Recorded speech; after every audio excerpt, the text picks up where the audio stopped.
بسم اللہ الرحمن الرحیم۔ آپ صلی اللہ علیہ وسلم کی مبارک عادات میں سے ایک عادت یہ بھی تھی کہ اپنے معمولات میں ایسا طریقہ اختیار فرماتے تھے کہ گھر والوں کے آرام میں خلل نہ ہو۔ ایک تو ہے گھر والوں سے خوش اخلاقی، یہ تو ایک مستقل عادت ہے، اس پر بات ہو چکی ہے۔ ایک ہے اپنے معمولات پورے کرنا اس طریقے سے کہ وہ صرف اپنے ہی معمولات پورے ہوں، دوسرے کے آرام میں خلل نہ ہو۔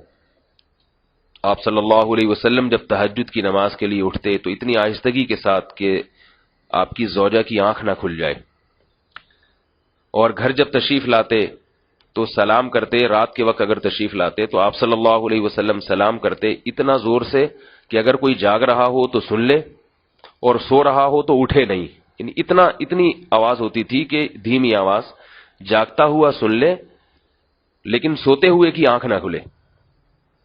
تو یہ آپ صلی اللہ علیہ وسلم کے آداب ہیں۔ اس میں اصول سکھایا کہ بھئی اپنے معمولات اور اپنی ترتیبوں میں ایسا نہیں ہو کہ گھر والوں کے آرام میں خلل ہو۔ اب آپ دیکھ لیں، ہمارے ہاں بعض گھروں میں دعوتیں ہوتی ہیں، دعوت تو دے دی پورے خاندان کو، لیکن یہ نہیں دیکھا جا رہا کہ اس دعوت میں نمبر ایک خرچہ کس کا ہوگا۔ دعوت دینے والے کا خرچہ ہو رہا ہے تو وہ تو بھائی پورے 1000 افراد کو بلا لے، کوئی مسئلہ نہیں۔ خرچہ کسی اور کا ہو رہا ہے، دعوت دینے والا کوئی اور ہے۔ دینے والے کو چاہیے بھئی جس کا خرچہ ہو رہا ہے، مثلا والد صاحب دعوت کر رہے ہیں خاندان کی، خرچہ اٹھا رہا ہے بیٹا، تو والد کو اپنے اہل و عیال کا خیال کرنا چاہیے کہ میرا بیٹا یہ خرچہ اٹھا بھی سکتا ہے اتنے لوگوں کا یا نہیں اٹھا سکتا۔ دعوت دے رہی ہے بیوی اپنے پورے سسرال کو، خاندان کو، لیکن خرچہ ہو رہا ہے شوہر کا، میکے کو دعوت دے رہی ہے اپنے میکے والوں کو، خرچہ کس کا ہو رہا ہے بھئی شوہر کا خرچہ ہو رہا ہے۔ تو وہ یہ دیکھے کہ میرے شوہر اتنا خرچہ اٹھا سکتے ہیں یا نہیں اٹھا سکتے۔ اسی طرح دوسری چیز، کام کون کرے گا؟ افطاری ہے، افطاری کی دعوت ہے، رات کا کھانا ہے، کھانے کا انتظام کون کرے گا؟ اگر ہوٹل سے بنا بنایا کھانا آ رہا ہے، برتن کون دھوئے گا اس میں؟ اگر برتن بھی دھلنے کا انتظام ہے تو گھر میں کھانا اگر بن رہا ہے تو کھانا کون بنائے گا؟ بعض جگہوں میں ایسا ہوتا ہے، افطار کی دعوت دے دی ساس صاحبہ نے، اب ان کو پتا ہے کہ دعوت تو میں نے دے دی ہے، اتنے پورا ٹبر بھر کے آ رہا ہے خاندان کا، افطاری بنائے گا کون؟ بہو بنائے گی۔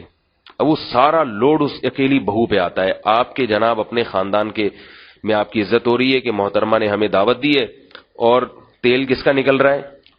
وہ بہو کا نکل رہا ہے۔ وہ اکیلی سارے گھر کے کام کاج کر رہی ہے اور اس کی عزت بھی نہیں ہوتی۔ عزت تو اس کی ہوتی ہے جس نے دعوت دی ہے۔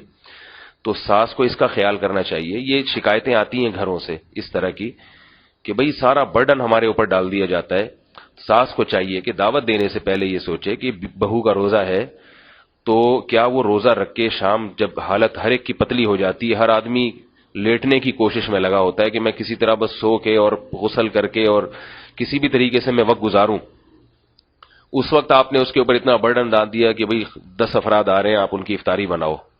تو اس سے پہلے، دعوت دینے سے پہلے اس سے پوچھا جائے کہ بھئی آپ یہ افورڈ کر سکتی ہو، آپ میں اتنی ہمت ہے، تھوڑا بہت تو چلتا ہے، وہ تو سب گھروں میں ہوتا ہے، ساس کو اللہ نے اتنا حق تو دیا ہے بہو پر بڑے ہونے کے ناطے، لیکن حد سے زیادہ بوجھ کسی پہ نہیں ڈالنا چاہیے۔ بعض گھروں میں ایسا ہوتا ہے کہ چھوٹے بھائی کو آپ نے کام کا کہا، جا بھئی تو یہ لے آ جا۔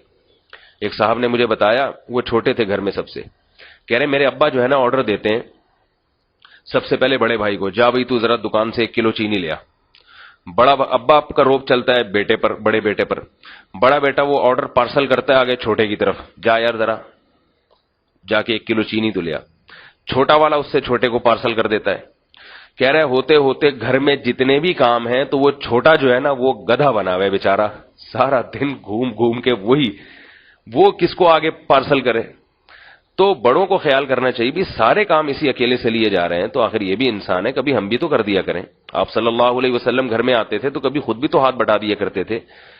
تو اس میں تھوڑا خیال کرنا چاہیے کہ اپنے چھوٹوں پر اتنا بوجھ نہ ڈالا جائے اپنی ترتیب میں کہ وہ اس کو، چھوٹے کو تو شریعت یہی حکم دیتی ہے کہ وہ برداشت کرے اور بڑوں کے ساتھ حسن سلوک کرے، لیکن بڑے کو بھی خیال کرنا چاہیے کہ آپ اپنی ترتیب میں کوئی ایسا اپنے دعوتوں میں اور اپنے جو ہے نا رسم و رواج میں کوئی ایسی ترتیب نہیں ہو جس سے دوسرے پر، آپ کے اہل و عیال یا آپ کے چھوٹوں پر غیر معمولی بوجھ آئے۔ اللہ تعالی ہم سب کو سمجھنے کی، عمل کی توفیق عطا فرمائے۔